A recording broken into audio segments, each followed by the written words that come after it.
My friends, my friends. Welcome to another episode of the Nuclear Heatwave Wrestling Podcast, brought to you by Mafia Sports Report. I, as always, am Dr. Love, and of course, we've got Sauce Brunson, our correspondent over in where are you at this time in Scotland, right? Yeah, guys, I'm over in Scotland. Getting ready. We got the big weekend. Which you had to fly right out of Toledo last time. Yeah. Yep. Okay. Sounds good. Oh, sounds like we're getting some. First couple chats here. CDM, of course. Thanks, of course. Says we got some echoing going on here. So That's weird. We're gonna work on that here for a second. Oh, let's see something. So, yep. All right. CBM, if you're listening still, let us know if there's anything clearer or not. Thank you very much for letting us know. And then, so he's over in Scotland, and he had to go right out of Toledo to get there. I couldn't leave Ohio fast enough. All right, CBM, it looks like we're good. All right. Yeah, I forgot turn my mic on. So, CBM, thank you. Got another chat. I don't know why your mic being off would have mattered, Sauce. You're over in Scotland. You're in Scotland, obviously. Right? Well, someone do the satolites and the molecules. It's this and that. Things with molecular structure. It went off of this thing to it's all good. Did you see that Kyle O'Reilly versus Pockets match where Kyle had the match in hand until he inadvertently put his hands in Pockets? Yeah, we all saw that. Real quick, when it comes to Mr. O'Reilly. No, I'm confused with Roger Strong. Real quick, when it comes to Roger Strong, just let him be the face, the leader of the Undisputed Era Kingdom, whatever they call it over there. At this point, we don't need Adam Cole. They don't need Adam Cole. Just let Adam Cole just live his life on Twitch. There you go. Boom, baby. So, okay, CBM, I see what you're saying here. You're saying Sauce's his voice is a little low. Well, it might be that, over in Scotland, that weird Sorry connection. about that. It's kind of, I'm so far away in Scotland right now. Yeah, so we'll let you know. We'll definitely we'll pipe in here. We'll be good to go here. But so anyways, we've obviously got a little bit to talk about. I'm here too. Oh yeah, I forgot that guy. That guy's here. Yeah, this guy, that guy. So got a little bit to talk about. So obviously, if you've seen the headline, it says for Clash of the Castle, it's JNOD edition. Now that's our friend. It's her birthday on the same day as Castle. Clash of the Castle. Buffalo dip. Yep. She usually falls asleep at any event, hence the name, JNOD. But that's why. Hold on, wait. There we go. I didn't know this. This is news. This is news to me. But here's the thing. Found out today that yesterday was this guy's birthday. Happy birthday! Hey, he didn't even tell us. I'll tell everybody in Scotland to pour a pint for you. There you go. There you go. Like, it's breakfast time. Make it 2. Yeah, exactly. Right. Let's go. I'd love to drink with some Scots, man. I would. I will crack it one open soon as I am done with my sparkled water. Oh, yeah. He's classy like that. He's classy like that. I cut my cheese into wedges. I get the garlic flavored little Triscuit crackers, and I drink my sparkled water. Oh, man. That's how they do it in France. They do. They really do. So we're here to talk to you about the little preview for the upcoming Clash of the Castle show. But then it looks like, wait, who do we got? We got D-Town guy in the house. What's up, fellas? What up? Yeah. Yes. Yeah. Hello. Yeah. Ahoy. Ahoy. I love it. Good seeing you again, man. So we have the Clash of the Castle. Now, it's weird because, the first Clash of the Castle I was very excited about, but this one is a little bit. I wonder if McIntyre's going to get screwed over again. Oh, he is. Oh, jeez. Well, I don't know. Really? Vince isn't booking right now. So. Well, here's the thing, though. CM Punk versus Drew is what they want. So regardless of so we're talking about, we'll just kind of get into it. So you have the World Heavyweight title match with Damian Priest versus Drew McIntyre. And now the Judgment Day is barred from ringside. Cool. It didn't matter last time for the Bloodline because that's when Solo debuted for Roman Reigns. Oh, yeah. So it's going to be something else like that. CM Punk. There was two robberies that happened that week. Oh yeah. Drew McIntyre got robbed of the championship. Yep. And Solo was robbed of his because he had to return his belt. Oh yeah. At NXT. Yep, the North American title. And then, yeah, he did, didn't he? And then what was it like a month later or so? He was back at NXT competing for it. Like number one contenders match for the belt. Yeah, it was like he wasn't allowed to be in the match. So see, that's what I like though. I mean, when the Judgment Day had Dom have the North American title, and that was great because that showed that group was going everywhere. Yeah, and taking titles from different freaking brands, and I was like, man, that's how it's done right there. Oh, it's a great idea. Now, D-Town guy got a theory here. Looks like he's saying it'll end up being a triple threat match between the three. I can see that happening. I could, yeah. So you're saying that SummerSlam? So maybe a triple threat match for SummerSlam? What it'll be is I think Punk will try to interfere. Yep. McIntyre will win because he deserves it because the man's been a fucking workhorse, especially during COVID, or AKA the stuff we don't talk about. Yeah. And then you know, Punk's gonna be like, I want that, and then Priest will be like, well, I want my rematch. Like, no, man, you're Magoo as a champion. Yeah. Yeah, you know, I try to give Priest, formerly known as Punishment Martinez, I try to give him, you know, I tried to like Punishment Martinez better. I tried to like, you know, give him chances as far as likability. He just doesn't do it for me. Even as champ, I was like, well, maybe he might change my mind because that was like when Edge, you know, he had trouble like trying to get to that next level. But once he cashed in, beat Cena for the title, he like, yeah, at that point, everybody saw him in a brand new light. We were like, okay, yeah, this guy has officially arrived. The belt did what it was supposed to. It elevated him. But Priest, I don't They're feel like, it. I'm not feeling it. Yeah. Yeah, it's kind of like giving somebody a title because they've been there for a long time, right? Well, they needed a way to get that money in the bank off of him, and they had a feeling that was the best way to do it without making Seth look worse. And Drew, they knew they were working with the CM Punk storyline, so it wasn't like Drew just lost it for no reason. Like CM Punk was working with him. He hurt him, you know, while he got hurt with him, so they kind of kept building that storyline up to WrestleMania and then past it. So I think that it worked. And Damian Priest hasn't been horrible. He has defended the title, but you know, it's kind of like how you had Jinder Mahal as champion, which I, by the way, loved. I love Jinder Mahal as champion right now. Yeah. Hold on, Jinder Mahal as champion. He's the one that should have had the longest rating Universal title. Yep. So, T-Town guy got a good point here. He hasn't even had a real storyline yet. No. Not particularly. I mean, but the thing is nothing engaging though. No. Not exactly. Just like, hey, I'm part of your Judgment Day. We do what we want. Well, right now, the Judgment Day is overshadowing with the whole Dom Liv Morgan storyline. Obviously, Rhea's coming back. Oh, yeah. So that right there is cooking so good now that Liv Rhea is going to just blow it off. Quick question. So when does Rhea come back? So, oh, gosh. Because she got hurt right after Mania, which was what, early April? Would she get hurt? Like, what was the injury? It was an arm injury or something. Go to the Google machine. All right. Summon the Google. Personally, you have first week of August is SummerSlam. She'll be back before then. That match has to be at SummerSlam. So Liv Morgan, absolutely. That's where it should be. And so let her. She might even be getting better already by this chance, but it's only June, so it's all July, and then ready to get back in there. That'll work through an injury.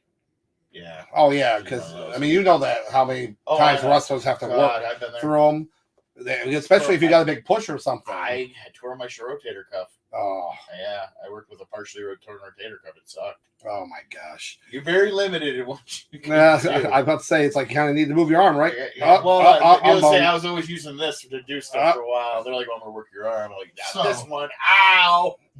So what we got? Oh, sauce. So we got right now, so she got her April 15th.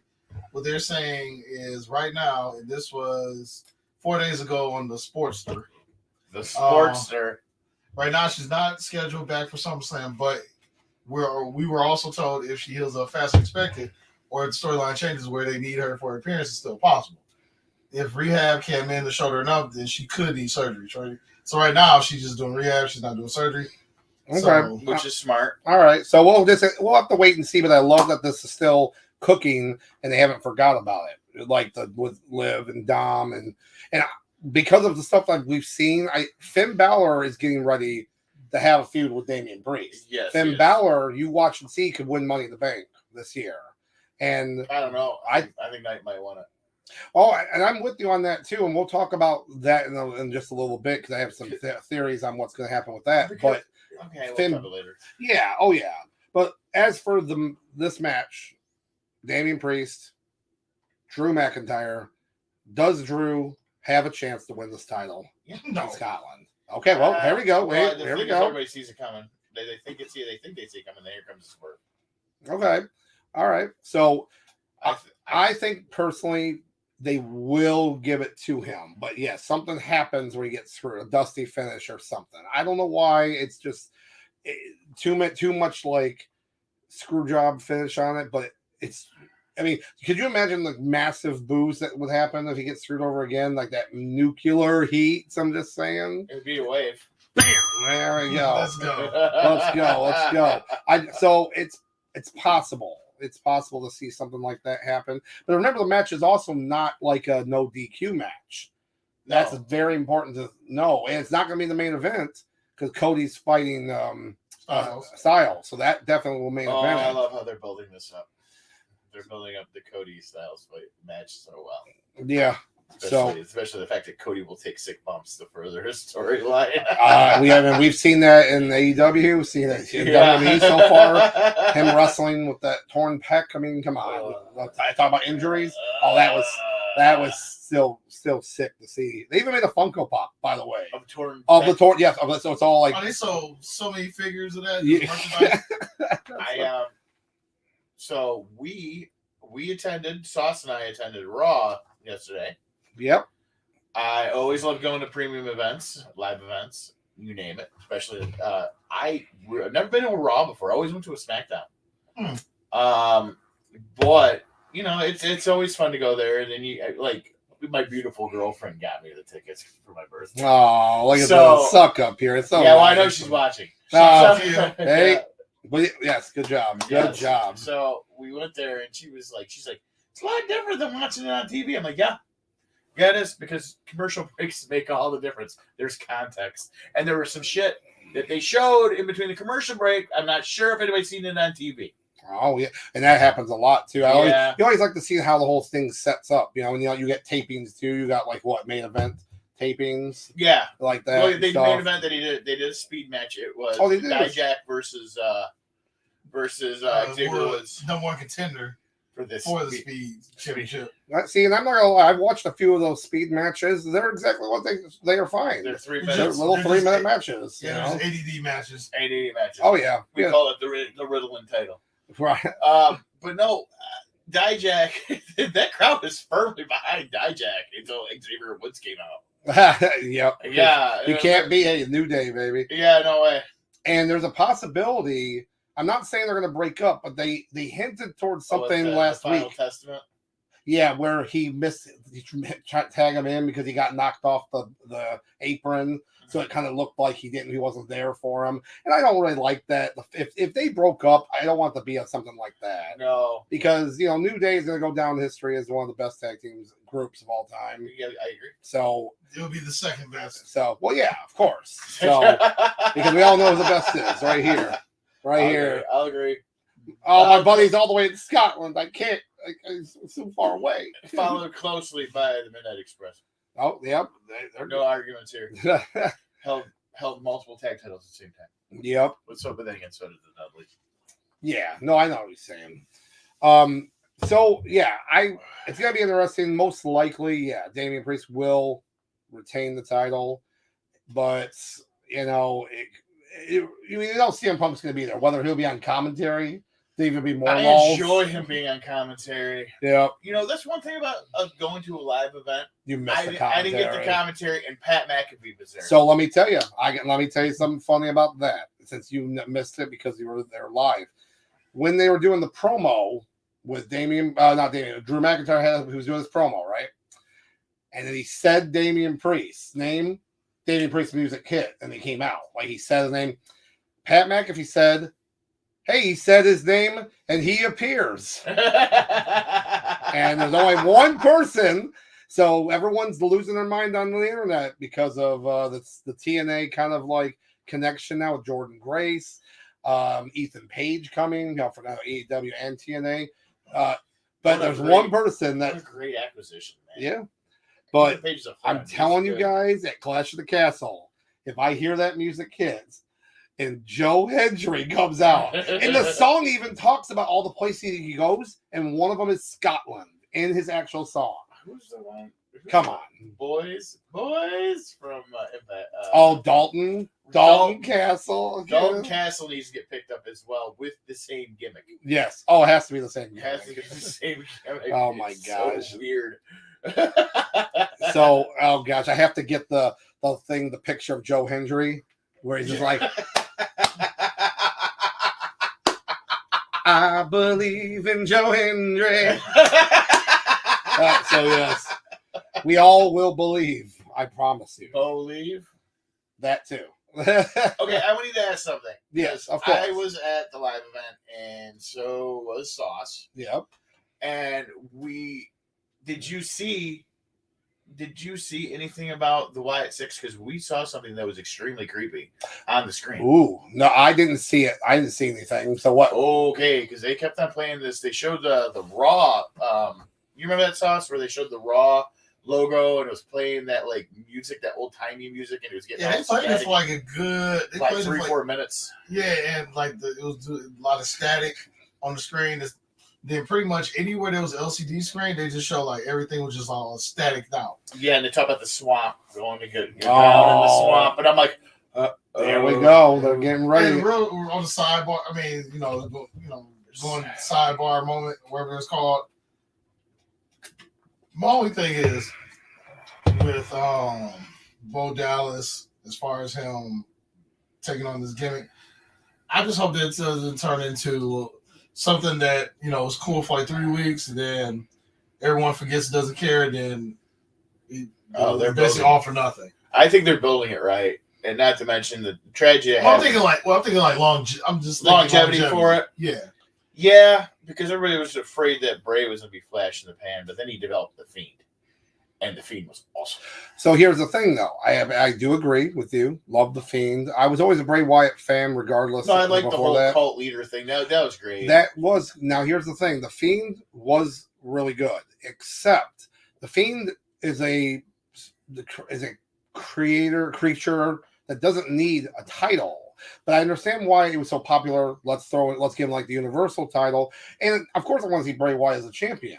Right. But then they made it was that the Hell in a Cell match. It was that damn already terrible Hell in a Cell match with the red lighting and the red cage. So it was extreme. It was like you were playing the Virtual Boy again or some shit. It really was. But then the match ended in a no contest in a match that has no rules. Yeah. So that's my biggest problem I had. Like, fans were booing, if you remember that. Like, Seth Rollins was like covering them in chairs and they were just booing. Well, it kind of worked out in a sense too, because that match happened. That's what led to us getting the Seth Rollins we have now. That's a good point right there. That's a good point. He went immediately heel after that match, and then just started being the weirdo. Yeah, outlandish weirdo. Visionary. Yeah, and then what sold me on him when he wore the giant boots. Oh yeah, those big red boots. They had just got one in the media, and then he did the curb stop with the boots. Yeah. That was funny. That was good. But overall, on Raw, what do you think were the best matches? Oh, you mean on Raw? That Raw just happened? Yeah. Oh God. No, not ever. No, well, ever. Yeah. Oh, I have to think about it. Well, I'll get back to that. Let's continue with the castle here, and then we'll roundabout back to it. So, Station. excuse me.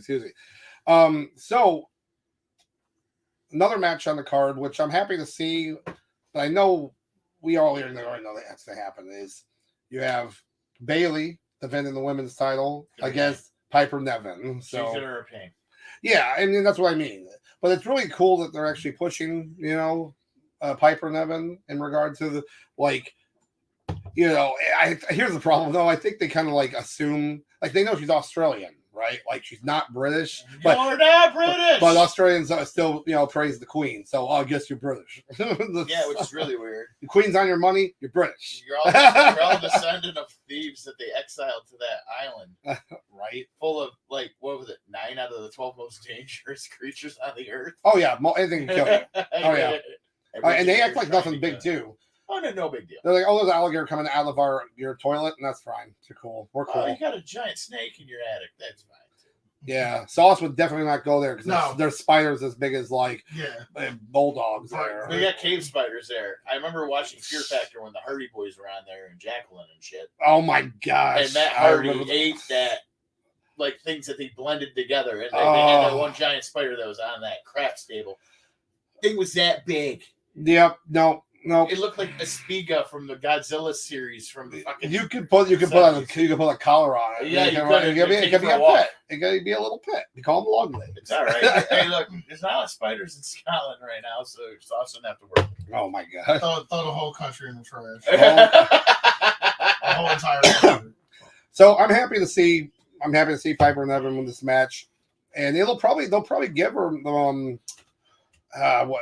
14 minutes, I think, for this match. I would say so.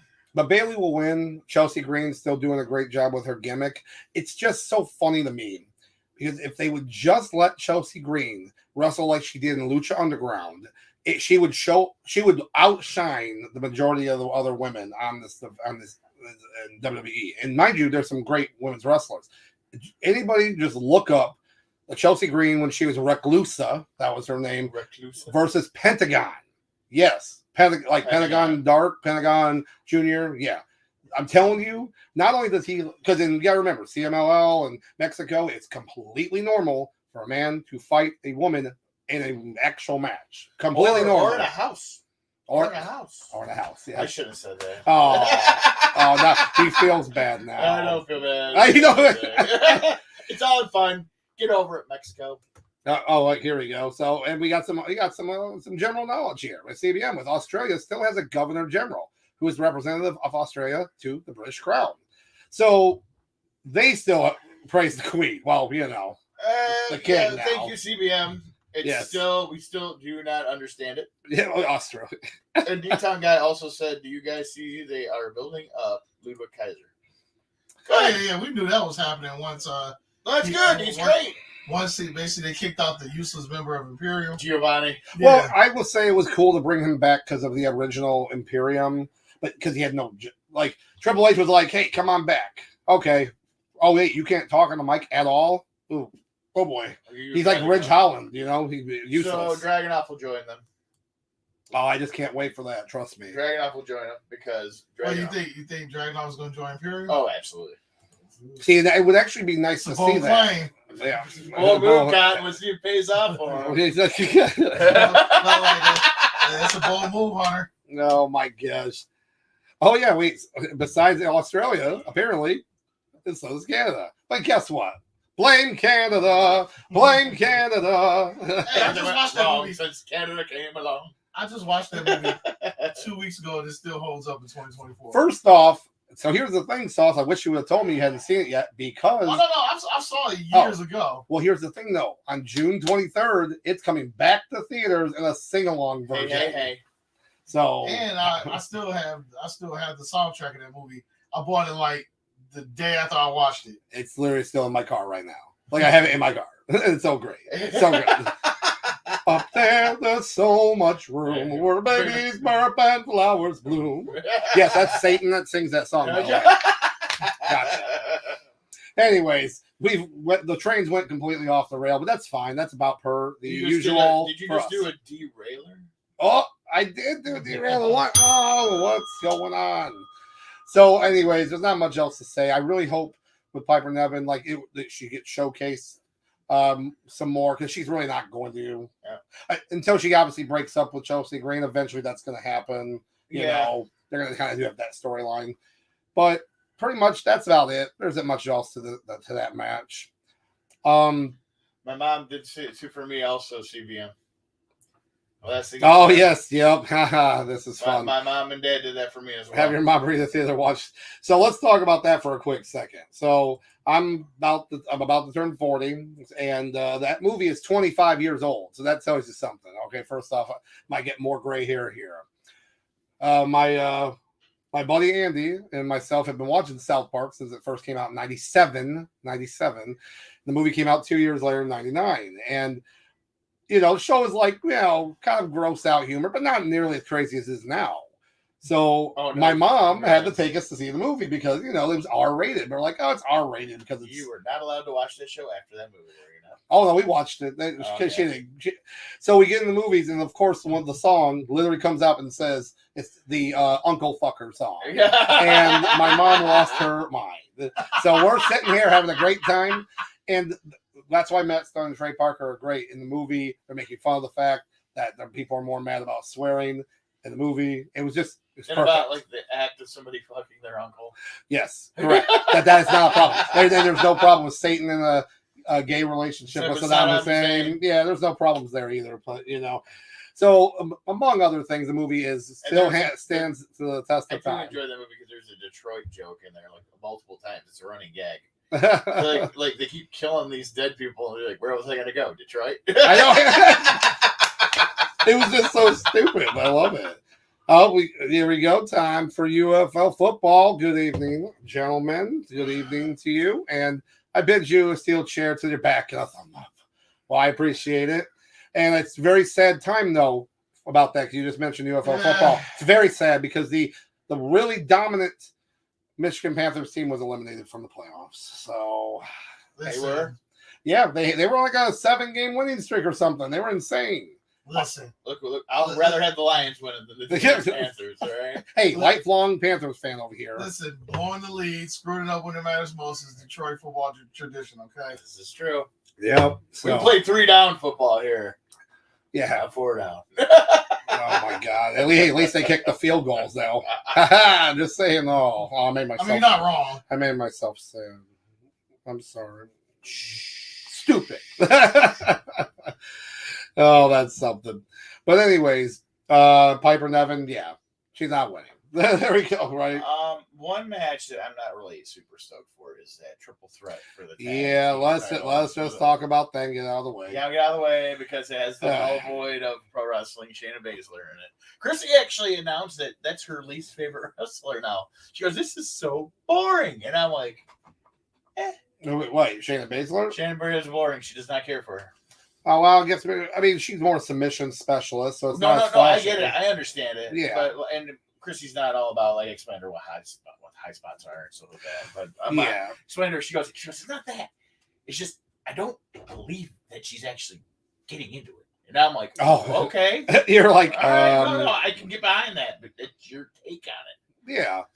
Yeah, so basically what we're talking about is the women's tag team champions are Jade Cargill and Bianca Belair are facing off against Alba Fire and Isla Dawn, the hot redheads. I do come like on. That dude tag team there. Oh yeah, awesome. They're the spicy redheads or whatever. And Irish. Are you supposed to be Irish? Oh, I don't know. I don't care. There's a surplus of Irish people in there. And then, of course, they have Zoe Stark and Shayna Baszler. But that's a good. I like that tag team. I think it's smart for Zoe Stark to be with her. Well, Zoe Stark has a lot of potential, and Shayna Baszler's like that tag team person now. And they've been pushing her too a lot, especially in NXT. Like at Battleground that just happened, Shayna Baszler fought Lola Vice in a underground match. Now I'll tell you right now, I know that the Raw Underground that happened, it didn't work at the time. It did. It was just kind of silly. It came off more silly than anything. But they've no ropes, right? Correct. There's no ropes. It's similar to what's his name? Does the blood sport match? What's his Jean-Claude Van Damme? I'm not the movie. The pay-per-view where Shayna Baszler was allowed to go to, like right before WrestleMania. Our buddy Chad Too Bad talks about all the time. GCW. It's not GCW, but it's one of the other. It's where they don't have the ropes. It's more of a fighting technician type match, and they had one. And then now in NXT they have them now. It's kind of a special event, and it works better. No, I agree. It kind of falls in the Iron Circle match, if you remember that. Yep. Steve Blackman and Ken Shamrock. Yes. Wait, hold on. I don't have my. Sorry, I'm black.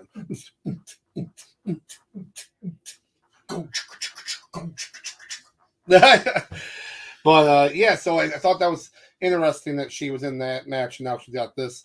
But we all know that this match is a triple threat for one, so they don't have to work nearly as much. Cargill and Belair are going to go over. Yeah. That's just, eventually, I mean, I don't see many. I don't see a reason. I don't see a reason for the losing belts right now. At least especially with Cargill, you want to build her up. they are doing a good job with that. They are, especially, they're really hyping them up with the champs. That it's just the problem is that now Bianca gets kind of like plateaued now, and it's I say what you will, Cena syndrome. Bianca was so unbeatable. Now she's like, I'm right here now, and I'm not going to be doing anything, but she doesn't need to. Her job now is to elevate Jade Cargill. That's what you do. You make a name, and the name elevates other people, and they make more names, and it's a name fest. Yes, we love names. We said names a lot. Names. So I think they'll hold on to it until SummerSlam, and then you'll see something. I'm not sure exactly what will happen, but I think I'm not sure, but something's going to happen to where they'll lose the belts, and then that's where Jade turns on her, or it starts to turn like she thinks it was her fault, because they really want to have that. They already had the face off at Royal Rumble and stuff. So yeah, but yeah, other than that, no, this match is really just whatever. It's whatever. It's such a whatever match. It really is. I didn't see any tag title matches besides that one on the card. Nope, neither one's defended on this one. So they just did the defense of the tag team titles yesterday on Raw. Oh, that was great. That was one of my favorite matches on the show. And like the segment where R-Truth come out, like, well, his Miz was trying to find him the entire night. He's like, we're wrestling the APA, dog. He's just so golden. Yeah, he really he's like, it's written in the stars. I got my fortune told. And it was such a good play into the match against the Final Testament, because, like, doesn't Scarlett do, like, fortune telling and shit like that? Yeah, well, she's like that. Like, I can predict your future. Oh yeah, I went on a 5-minute rant while I was watching that match last night. I was telling Big O about how stupid and pointless his tag team is, and then the guy next to me, he helped me go on a rant as well. Oh God, he was like, yeah, oh, the Authors of Pain. Yeah, like the whole group. He doesn't like the whole group. Oh, okay. Yeah, the whole group. Like, you basically got a group that's got 3 managers in it right now. Oh yeah, because Cross isn't wrestling. No, he's just manager. You got Elric that's managing, and then you got Scarlett that's managing. She's the valet. Yeah, the valet. Yeah, I'm sorry, valet, but still, like, she's still there. And then you have the tag team of Tokar and Razor. I'm sorry, Tokar and Razor. Whatever. Wait. I honestly think. All kidding.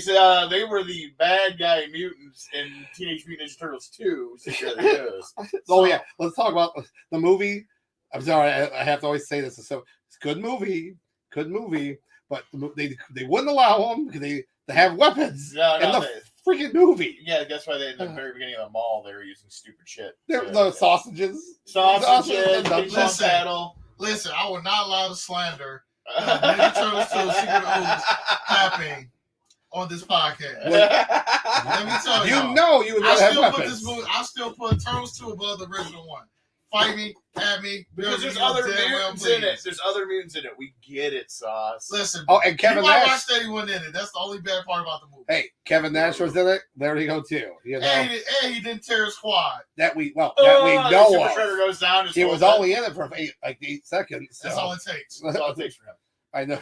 So I told you we can shift off the tangent very quickly. I honestly think though, as far as Authors of Pain, they're a good tag team. I like them. I'm sorry. Final Testament. As a group, yeah. As a group, if you take away, I think the thing that's really hurting them, one of the things is Elric. Like, he does not need to be there. Just if Cross isn't wrestling right now, just have him just be the main manager for the two, and they could do some great segments together, especially segments where he kind of psychs them up, hypes them up, gets them going. But it's just, I don't know. Like, I wanted to give this group a chance. Right now, I throw this group in the trash. Ah, The trash. thing is, I love Paul Ellering as a manager. Man. When he was with LOD, Yeah. so good. He's always been with the Authors of Pain. Yep. So they walked out on him that one time, which I thought was really weird. Well, that's because Vince McMahon didn't really care for managers and stuff like that. So that's why, because it was the Raw at the Mania, and they basically told him to stay behind. They walked in, did their little match, and then we didn't hear from Authors of Pain for like a year. Pretty much up until from then until Final Testament showed up. Yeah, but like to me, there's no reason for him to be there. If you're gonna if Cross is not gonna wrestle and he's just gonna be a manager, just have him do that. Because the guy can talk. The guy is great on the mic. Just have him be the guy that psychs up Authors of Pain. So of course, CBN. The second I bring up Kevin Nash, I knew this was coming up. Is he trolling us? Kevin Nash and above average Mike Sanders, which is one of the coolest gimmicks ever, should have won an Oscar for their work in the Slaw, a 2016 classic. By the way, Slaw, yeah. So by the way, I had to watch this movie from beginning to end. I'm going to make both these guys watch this movie. Hey, I don't mind. This movie will make your insides bleed at one point or another. Oh, so it's like eating Captain Crunch. Hey, it does not come to whipping out. Once again, we're not going to allow the slandering of good things on this podcast. If you want to slander cereal, we will slander corn pops. I'll tell you right now, if you ate corn pops as a child, your parents did not love you. That's all I'm going to say. I'm just saying, they probably got you multiple meal once too. Listen, Captain Crunch did cut your mouth up. You did, man. That's how you build character. You didn't put enough milk on them, okay? No, I'm saying you got to let them soak for a while, like at least a good 25 minutes. Oh no, 25 minutes. I'm joking. 20. Holy. I'm joking. That's longer than the episode of Seinfeld. Oh my god. Now you know what? Just give me some cinnamon toast crunch. I'll be good to go. So here we go. Cookie crisp. God, I haven't even heard of that in a while. I know. Okay. All right. Okay. What about honeycomb? Yeah. Okay. Count Chocula. Oh boy. Now we will talk about this. Pretty much any Halloween themed cereal. Oh my god. And then CBN brings up grape nuts. No, I'm not 80. Yeah, it's like they're not eating kashi either. Okay, I don't want to have to take so many shits later. Okay, I pooped 14 times since I had that one bowl of cereal. Colon blow. Super colon blow. Oh god. I'm gonna cry. So I'm gonna cry. So we got Sami Zayn. Yeah. So obviously, the match that I'm very excited about would be Sami Zayn versus Chad Gable. I think Gable might win. Well, what they've been doing with this match so far, I'm not sure though. I'm on the fence about this. So how they've been building up the match has been what we kind of, Chad Gable went kind of heel, and he's been like kind of heel. No, I mean, I'm sorry, he's heel, and he's getting his other Alpha Academy members to turn heel, to do his bidding, and to but no one wants to do it. But Otis now is, I think what's happening with Otis is he's like the Hulk now. Yeah, in a sense where he loses it. Yes, because he didn't want to hit him before, and then he hit somebody else or whatever, and it's like now he turns into the Hulk when he gets mad. So that's where I think it's going to be interesting to see. So, and then it looks like we do have a chat here. We got from Heat 3. Mike, thank you very much. We got talking about Monet. So we got Mercedes Monet. It is amazing. I don't know why people don't like her promo. She's the highest paid woman, 7-time champ in AEW, 1 time, and she'll win her second New Japan championship. That's like saying Hulk Hogan's the all-time best worker. So a couple things here. I actually am a big Sasha Banks fan. When she worked in WWE, I do agree with you on a lot of that. She had some great feuds. She was at WrestleMania. She had a great match there. She had some. It depends on who she worked with. But she had some great feuds here. I just think when she left, that whole kind of like reason she left. Again, we don't know exactly it because we're not but it almost came off like a petulant child leaving or something. Yeah, she stomped her feet because she wasn't being utilized the right way. So now you go to New Japan, which New Japan kind of does it by per appearance basis. Yeah, and they realize get the most bang for their buck. We'll put the title on her. That'll lock her into coming back. Yep. So now they have the strong championship. It wasn't so much because she was a really great worker. It was so much because she has a good drawing name. Yeah. Yep. That doesn't make her an amazing wrestler, okay? In my she's not bad. No, I'm not saying she sucks. By no means am I saying that. I got what it is. This is a woman that, she built up a small little career for WWE through the Indies, whatnot. Yeah, but I saw that too. but Banks seems like a WWE product. And what I mean by that is, when she was in WWE, she found a good wrestling style that suited her, that made it work for her. As far as her, a lot of promos, some of them are heavily scripted, some aren't, and she benefited from that. Mm-hmm. She benefited from at least someone, having training wheels on her promos. And then WWE style wrestling, which is more safer than any other style of wrestling in the world. Maybe being related to Snoop Dogg helped too. Yeah, a little bit. Listen, I'll say, could be. Hey man, whatever works. But I think she's a woman that benefited from the world of WWE. But now that she's outside of that world of WWE, it's Wild West. Now it's almost like you kind of, you get a little bit exposed for, kind of going outside your comfort zone. Because her promo's been pretty meh in AEW. Her wrestling's been all right. But she's got a stable around her now, right, though? Not yet. She has no baddies or anything yet, because but she will probably get some kind of entourage or something. I wouldn't be surprised if Stokely just eventually becomes her manager.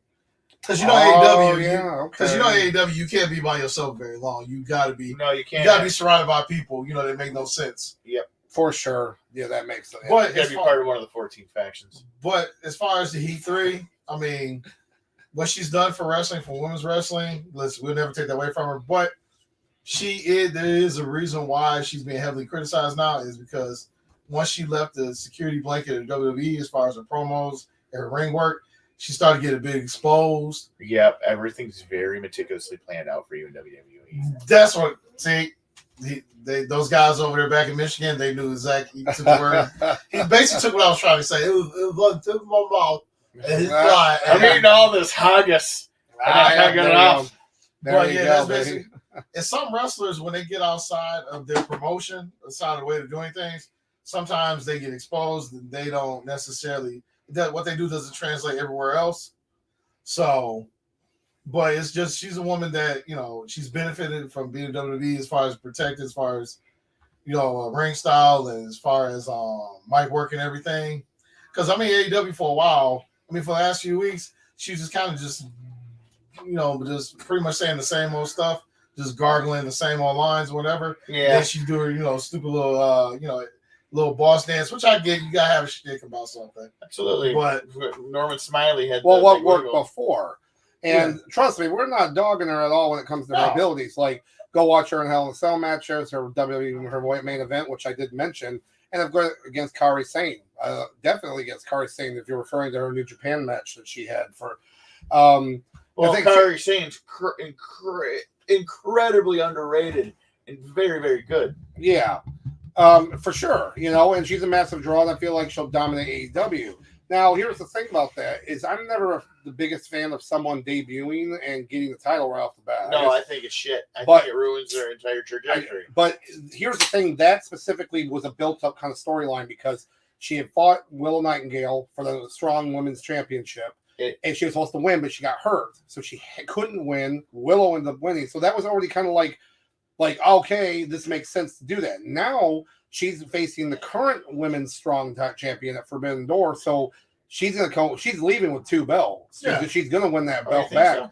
Oh yeah, because she's gonna have the glitz to go along with her character.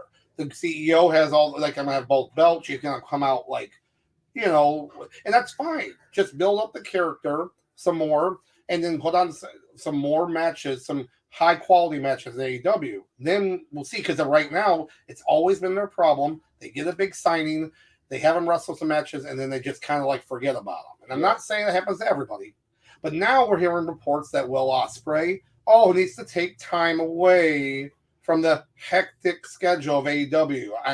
It's the most ludicrous thing I've ever heard in my life. So he's gonna stay home and yet they pay him such an astronomical amount of money. So it is as far as back to Mercedes. One thing, when I refer women's matches in WWE, I always say the greatest women's wrestling match in WWE: Sasha Banks, Bailey, NXT Takeover. I believe it was New York. Yeah, that's very the good. 30 women Iron Man match. Yeah.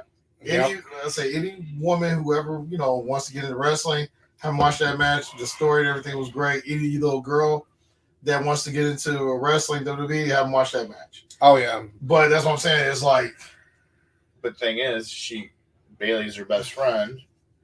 Oh yeah, practice all the time. Yeah. Sometimes you're gonna go to one of these independent shows. You're gonna have to wrestle somebody on the fly because I don't know, somebody hurt their knee walking downstairs or some bullshit happened. Yeah. Then you're gonna see your journeyman card come out. You're gonna see how good you are, and winning titles does not make you a good wrestler. I mean, it's a badge of honor. I understand that, but it's prop. Well, case in point, right now, the match that actually this will be the last thing, then we'll move on to finish with the Clash. Is that the storyline right now? I want to see is her versus Saraya. Yeah, because right there is a built-in storyline. You got Sasha Banks and Mercedes, the one that injured Paige, Saraya, and she had to retire at the time because of her neck injuries. And now they're both able to wrestle in the same company again. It just writes itself. I want my revenge. Because you saw on Twitter, she made a tweet about it. Yeah, she did. So, just utilize it, and now you can have a. And that match doesn't even have to be for any title. That can just be a grudge match type situation. So will they though? So at the end, they're going to do that match, but they'll wait till let's see, whatever the next biggest paper. Not full gear, but I can't remember, but we'll figure it out. So, but as far as the last thing we'll say about Mercedes, she's a huge draw. People are definitely going to tune in to watch her. People are going to pay money to see her. Absolutely, she is a draw. But the main thing that the reason why she's being criticized is once she stepped out of that WWE shadow, she started. There's a lot of kinks in her armor, and people are starting noticing like, yeah, she was great at WWE, but outside WWE, she might not be as great as we thought she was. Some people benefit from that. Now, granted, if she went back to WWE tomorrow, because of the structure, heroes welcome. Yeah, but it's just in Heat 3. Just imagine this scenario. Imagine if Jade Cargill started WWE first. Even through NXT, went through ranks, did her wrestling. She has a very generic, simple style. Now imagine take Jade and put her AEW. She would get heavily exposed. She would look as trash as she did 2 years ago against Athena. That's basically what. That's the best way to describe how people are feeling about Miss Mercedes right now. That's all. Yeah, we gotcha.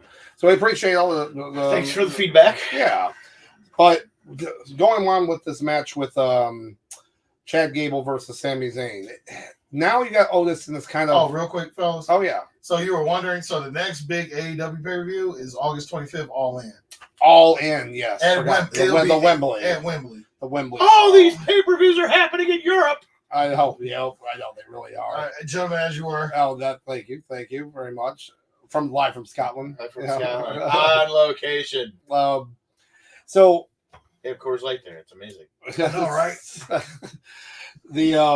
So right now Otis is in this kind of like Hulk, I like it. Bruce Banner Hulk thing. Like he gets him mad, then he'll do what he's bidding. Like he accidentally hit him before. Now he ran at his enemies there. Then so now it's going to turn into. But this is another match where there's no stipulation, so there could be TQ, there could be whatever. But Sami Zayn is. I think that now Chad Gable has to win. There was a rumor, apparently. That Chad Gable's contract was up last week, and that they're going to give him the belt as kind of like an incentive for him to stay around. And as they should. Yeah, and Chad Gable, I feel like would have resigned regardless. This is just an added bonus to me. That's just my personal opinion on that. And he deserves the title. He really does. I think he would do a great job working with the title. And like all I can think about right now is what they're doing with Otis is it's a less offensive version of the Festus gimmick. Yeah, I was going to say the exact same thing. Yep. When they ring the bell, he just freaks out. That's exactly it. This? Yep.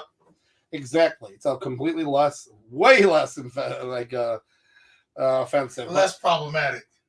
Yeah. Yeah, thank you. Thank you, Sauce. Yeah, exactly. Problematic. I like it. So I hope Chad Gable wins. But what is your opinion that you think he will win? I think he will. I'm leaning more on the fact that he is, because considering that Cody's going to retain. Yeah. I mean, let's not forget, there's been many wrestling shows where everyone retains championships. So yes, I know, but in this one, it's over in a emerging market for WWE. I mean, given they've had stuff there before, but like he said, Gable, they're going to give him the title to entice him. He's a hell of a workhorse. He's done everything they asked of him. Yeah, and based off the other championship matches, it's highly likely that no one else is losing their belts in their other matches. Except for maybe McIntyre. I mean, oh, you're right. That one maybe, but I pretty much. But it should be a great match, though. I don't see nobody losing. I don't see nobody losing their belts at this pay-per-view. Yeah, which leads so even Sami Zayn, you think he'll still retain? I think I think Gable's going to get close. Mm-hmm. Otis is somehow going to get involved, but screws up at the end, and then that's when, after the match, Otis does the big babyface turn, and then we get the best Otis we've seen since Heavy Machinery. So we get like a feud with Chad Gable and Otis. Okay, I like that. Or he gets the title, then they feud. I don't know. It would just seem weird, like Gable. I don't know, because it just like if you win a championship and your cronies, like no matter what they do, I just feel like as a heel, if you win your belt, you're not gonna be as pissed off as your henchmen, your cronies, whatever, for them screwing up. Because in your mind, you looked at it as, okay, well, it worked out. Well, but obviously, if your cronies screw up, you don't win the belt, then that's all the more reason for you to just lash out at them. Then the turn happens. But with Gable's gimmick, even if he say he retains his title, he's still that guy that always has to win because he's a former Olympian. Yeah, all that stuff. Alpha Academy is perfection. We don't lose. It's basically American Gunther. That's funny. Yeah. So that's why I think that Gable's going to go over on that match. But like he just mentioned, something he hopes that Styles wins. So, well, real quick. So, if Gable wins this weekend, Otis won't turn for at least maybe another few weeks or a month. Yeah, I agree. So I agree on that one. Yeah. So that's what. So as far as wrestling logic goes, either A, Gable wins, or B, Otis babyface turn. One of the two. One of the two happen. Both won't happen the same night. So you know what? Now that I think about it, I think he will turn. I think Otis will turn, and here's why. What big character change happened at Clash of the Castle? Dom turning heel against Rey Mysterio was the huge one that happened there. I could see something happening at the show, and what would make more sense out of all the matches we see, Otis doing that there. So I'm okay. But my only thing is, if he turns, like Gable will have to do something so egregious. If Gable wins, you have to think of what could he have done do that's so egregious that would make Otis turn. Yeah, probably push Maxine down. Ooh, okay, yeah, okay. So like, Gable will have to like he beats up Akira, or he pushes Maxine now, or knocks she gets or something like that. Yeah. But you have to vision him doing this as a champion. Yeah. Mm-hmm. Do you think that's possible? Well, what you do is, if I was booking, okay, he gets the Intercontinental title and he gets an opportunity to, I don't know, go for the world title, and they cost him that. But we're talking about this weekend. Oh, this weekend, no. That's all I'm saying. Okay, we're jumping ahead. But anyway, we're gonna see, because I'm on Yeah. teetering on this match. So like I said, me, either like Otis turning, Gable winning, but they both cannot booking wise. It would logically make sense that both things happen in the same day. Oh, excuse me. Exactly. So for me, I got Otis turning, but Gable not winning. Gotcha. Okay. All right. But I am dead certain on the AJ versus Cody match that Cody's going over. Oh yeah. Because even if he wins it for a night, it's gonna totally delegitimize Rhodes. Yeah, and that's kind of like the issue we're having here now that he's finished his story with Cody Rhodes. Now he's got to build a legacy.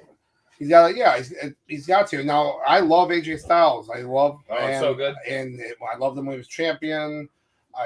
And I just think he doesn't. They need to put him on SmackDown. He doesn't need the belt.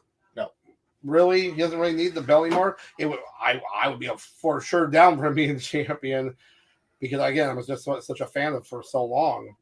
But yeah, real quick, you mentioned as far as AJ Styles and loving. I remember we had a conversation years ago with some friends, and they're talking about my Mount Rushmore of pro wrestling. Mm-hmm. And first, I gave my personal, and then we got into this 6-hour argument over texting. It's about right. And whatnot, and he was trying to tell me why my pick stuff was wrong. And then he was like, "Well, I'm talking about guys who are being influential to business." And I was like, "Well, you didn't explain it the first time." I was like, "But BSMA, if you want to go that route, I would say influential as far as the business, whatnot. My let's say my Mount Rushmore will be Hogan. Yep. I will go Flair. Yep. Sting and AJ Styles. AJ Styles built TNA. Because I would say to me, AJ Styles is almost like the face of indie wrestler. So the face that runs the place. I mean, that's so at that point point, used for a while. So once my buddy, I bet he probably clarified. Once he clarified, I guess the parameters, which he should have did 6 hours prior. So at that point, because my personal Mount Rushmore is Kurt Angle, Chris Jericho, Stone Cold, and Mick Foley. So that's my personal. See what you did there. Yeah. But yeah, I would say the Mount Rushmore, as far as definitive, AJ Styles is definitely my Mount Rushmore. It's like I said, him, Flair, Sting, and Hogan.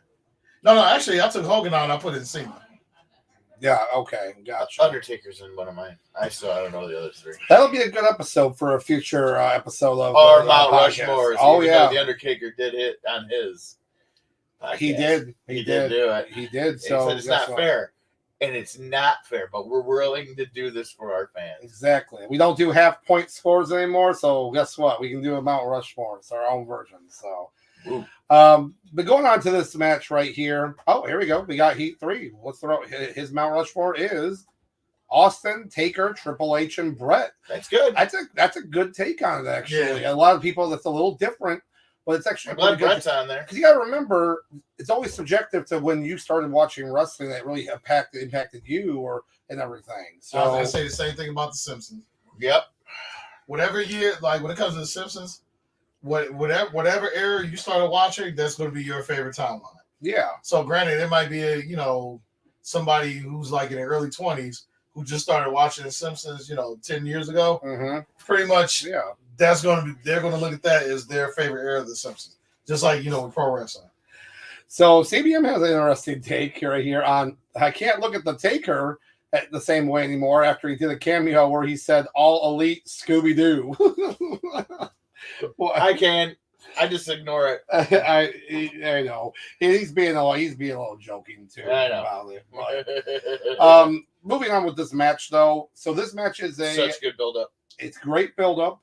AJ Styles did a great promo, not as good as the Mark Henry promo. Just saying, no, the retirement promo, because this one to me when he was doing the promo, if he did not go to Adam Pearce first and talk about he has an announcement like he went backstage, I would have liked it better. If he had just went out and done it, no music, no stuff, whatever, and I liked it better because the suspension of belief that he's not.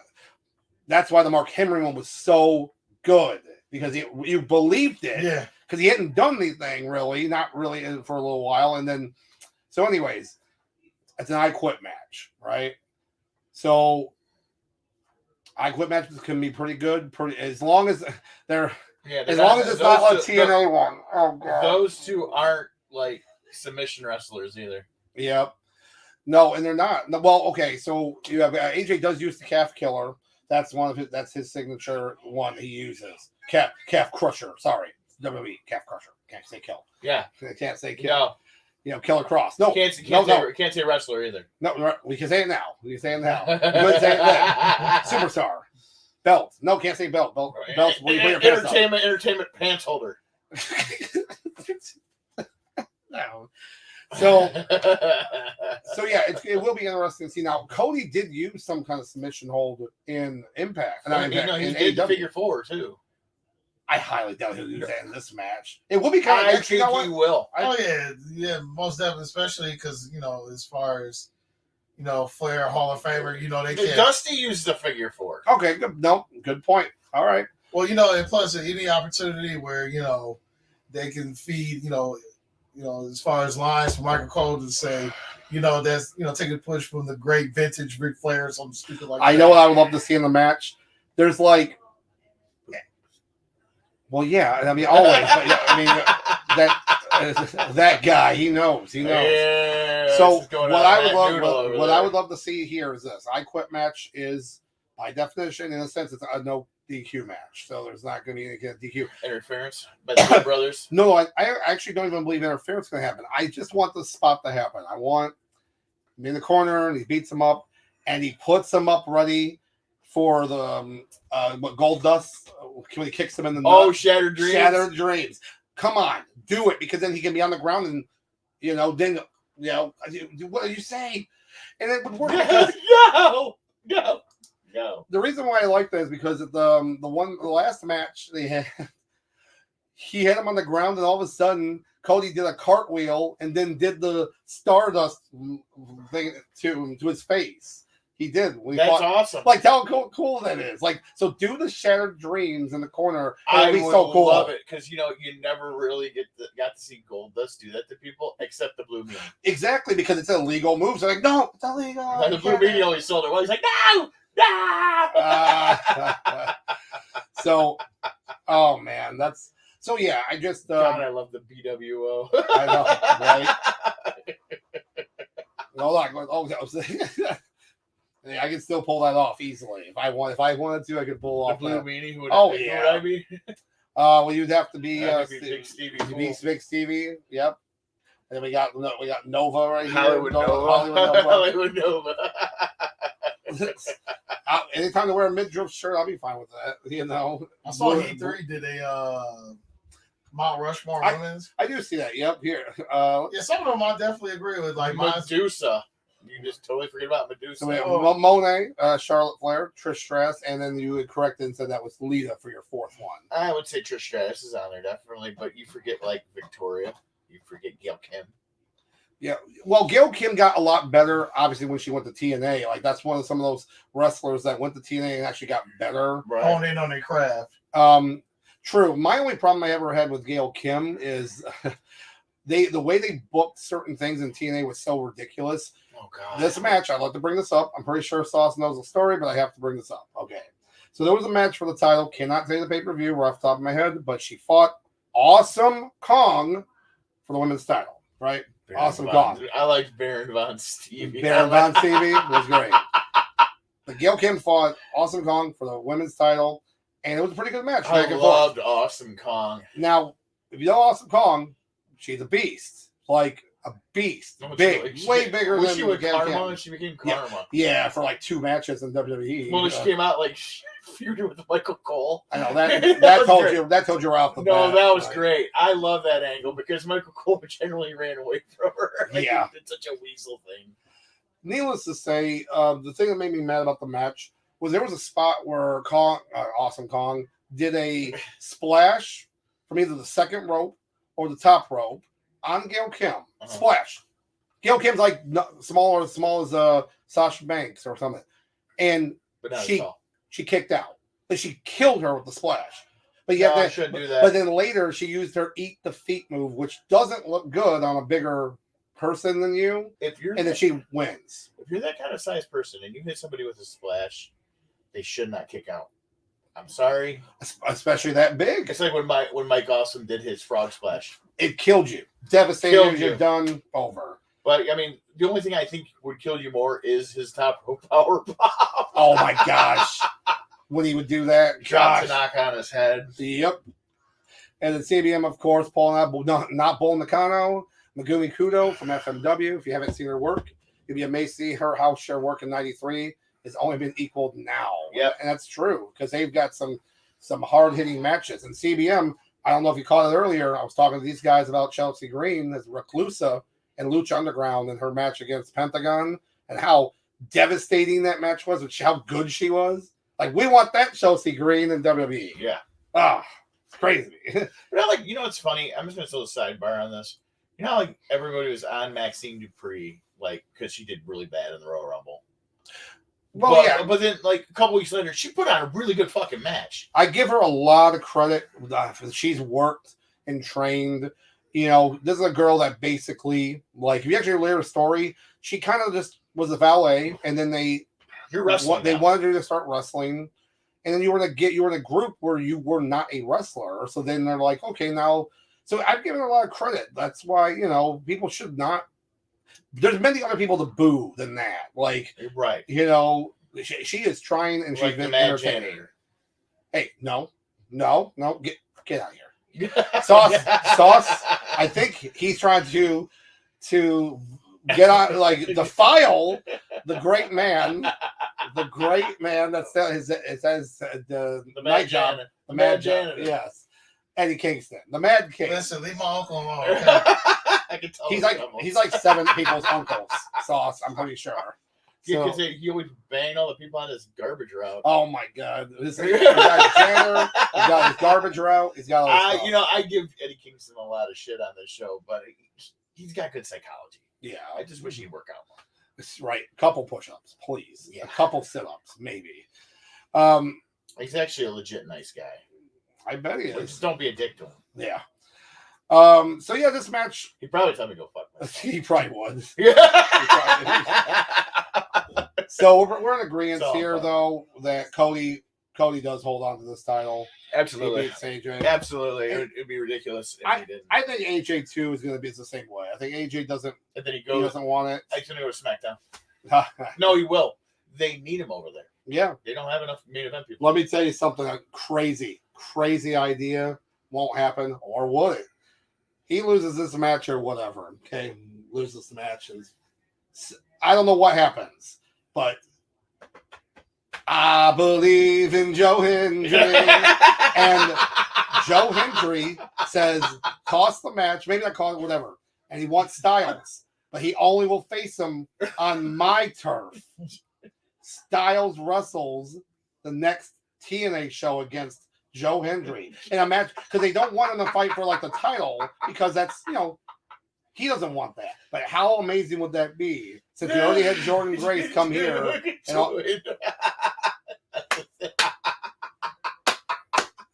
Come on, man, let's do it. Who was that one guy that Angle wrestled? The guy had no reason to be in the match with him in TNA. Like Angle put it. Hey, wait. CBM, hold on a second. Can you repeat that one more time? No, you say it. No. Here we go. All right, CBM, throwing you out via the interwebs. Who is the gentleman that wrestled Kirk Angle in TNA that had no business being in the ring? And there it is. Wes Briscoe. Yeah, see, I love how you do it too. Yes, I knew Wes Briscoe, and that's the one where he was in the cage match. Yeah. He does the off the top cage moonsault to Wes Briscoe. In a cage match. It was on TV too. It wasn't on a pay-per-view. Oh God. Oh God, I'm gonna have an aneurysm. Okay, so real quick, we'll go back here because we have CBM saying that her hardcore matches are like Sabu versus Terry Funk. CBM, the new milkman is the garbage man. And then Heat 3, Monet for all the money and title, she will win. Flair will break records. Trish paved the way for women. And the new era, yeah. And Lita brought high-flying style. Yeah, well, yeah, it kind of brought back to in an era of the Attitude Era where no women were actually, they didn't care about. When Harvey Whippleman's your women's champion, that tells you something. So, and then CBM with, and remember, a garbage man is a city job with city benefits, my friend. They're getting paid. And then Heat 3 was, he's so good. Joe Hendry can hang with it. You get it, man. You get it. Shout out to Heat 3. Yep. And then, of course, Wes Briscoe, the cage match, because they were aces and eights, baby. Oh, God. Oh, my God. He's like... That was the one faction that almost rivaled the NWO for the sheer numbers. Maybe the Bullet Club. Yeah, until that was the worst twist ever, where Bully Ray's fighting against them the whole time. Who's the leader? And then the leader was Bully Ray. It was me all on. It's like the power, not power, the greater power, the higher power, higher power. Yeah. Of course, McMahon would think himself as the higher power. Of course he would. He came out in velvet robe. Then he was corporate Undertaker. That was the low point of the Undertaker. That was the one time it wasn't all about the Undertaker. Oh, now we're talking about, okay, this is a whole nother show here with a beat down clan. Yeah. MVP, Hernandez, low key. We can't even unpack all that. Or three live crew. 3 live crew, let's go. Or the rising. James Storm's Revolution. Okay, CBM, enough. I know. I've already got one aneurysm. We can talk about the greatest faction of all time, CBM. Fortune, and then Serotonin. CBM. Ravens group Serotonin. Oh, God. Yeah. CBM, we could talk about the greatest WWE faction of all time. No, we're not talking about that. We're going. Okay, anyways. So Styles isn't winning, right? But it's gonna be a good match, right? What matches are happening at Clash? I think that's it. That's it. Just so only 5 matches. So real quick on that. So it's 5 matches. They have been building up very well. I say the LA Knight and Logan Paul feud. Yes. What I love about this to see. I take that back. You could see him take the title off Paul. Oh, absolutely. They've been clamoring for him to have the title. SummerSlam. Keep this building till SummerSlam, and it'll be a perfect story for him. I want him to put over fucking Logan Paul. Well, here's what's great about it. A year ago in Detroit, he got relegated to a battle royal and he won. It was kind of so. Now a year later, he fights Logan Paul and he beats him for the U.S. title. It's a year journey. Win a world title. I want him to win a world. He deserves it. And he might, with how the world title picture is, especially how it could happen. We'll wait and see. We'll wait and see. But yeah, so pretty much, unless something drastic changes, that's the 5 matches for Clash at the Castle, and it's a Saturday at 1 o'clock, I believe. 2 o'clock. 2 o'clock. Forgot. Yeah, they make sure that are we watching it? Well, that's the thing. I mean, I'm gonna be here watching it, but see. So if you guys want to come over and watch it, I don't there you go. Saturday. He's over in Scotland, so I'll be over in Scotland. You take the ride. Oh yeah, you're gonna stay there for the show. Yeah, you want to stay there for the show, man. I got to come over. So that's fine. Wait, hold on. CBM's got a chat here, so let's see what we got. I've got everything. No, bad CBM. Get out of here. All right, you know what?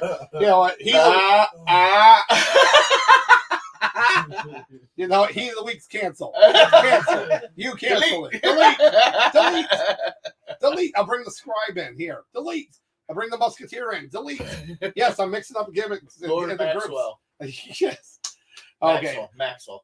Oh my God. So anyway, no, we'll do Heat of the Week. That's fine. I'm just probably got on his notepad because that's not the first time he's ever posted that. I would say my Heat of the Week was just Toledo themselves. As far as they had, the venue was nice. Oh, absolutely. The parking was pretty solid. $15. It was literally less than a 5-minute walk. That's nice. Then just getting out of there, it just seemed like it was pretty seamless. Experience just, as far as entering the area, leaving the area, getting home, whatnot. But shout out to you, Toledo. Normally I come there for your Chick-fil-A because I don't feel like waiting 45 minutes where I live. That's crazy, by the way. There's one literally like so close to him, but it's so busy. So well, technically, it used to be busy, but not so much. You go to the one in Woodhaven, man. It's a lot faster. When they're opening the one there at Southland Mall. That's going to make that area so nuts and crazy. Yeah, but that's what we have to endure for the Lord's chicken. For the Lord's chicken. I mean, we're legitimately the Lord's chicken. Right? Lord's chicken.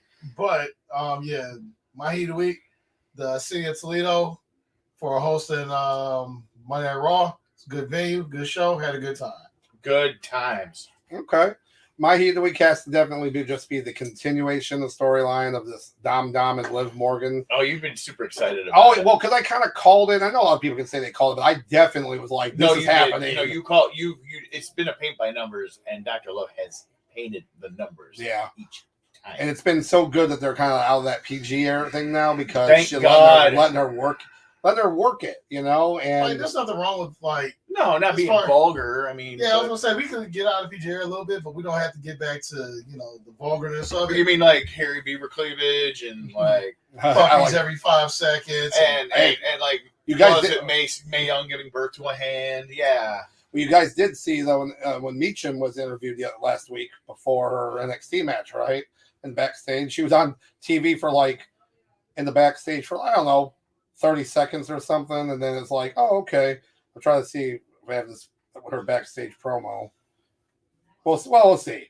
But this might be an off-air thing I'll have to talk to you guys about. But anyways, I just think it's gonna be a good storyline. Let it cook. You're gonna Liv and Rhea are gonna knock it out of the park when they have their match. So yeah.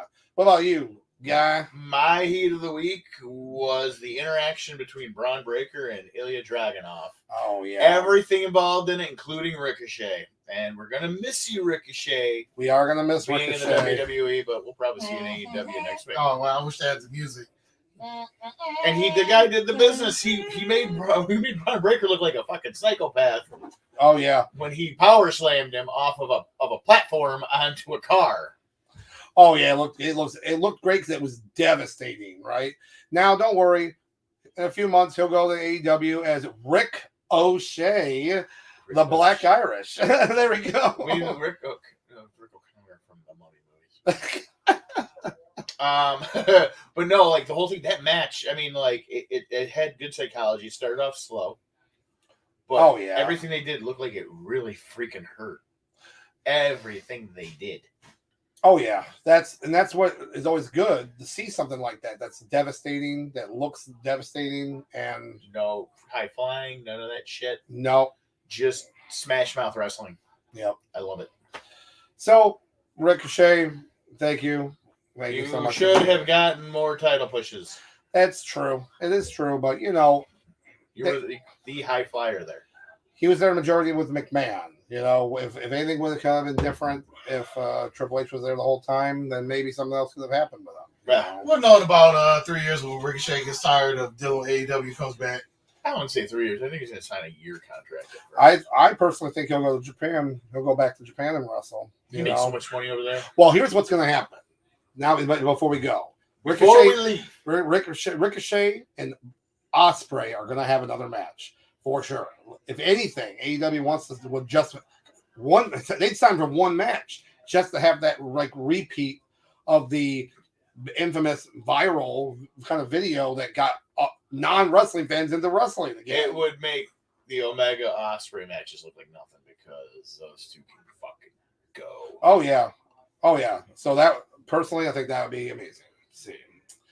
But I mean, that's all we got for this show, and thanks all for the chats here and some new people talking. As awesome. CBM, our correspondent here, and then of course Sauce, live in Scotland here. Now, mind you, Sauce, when you come back, we need all of your receipts because we cannot write stuff off if you do not bring us receipts.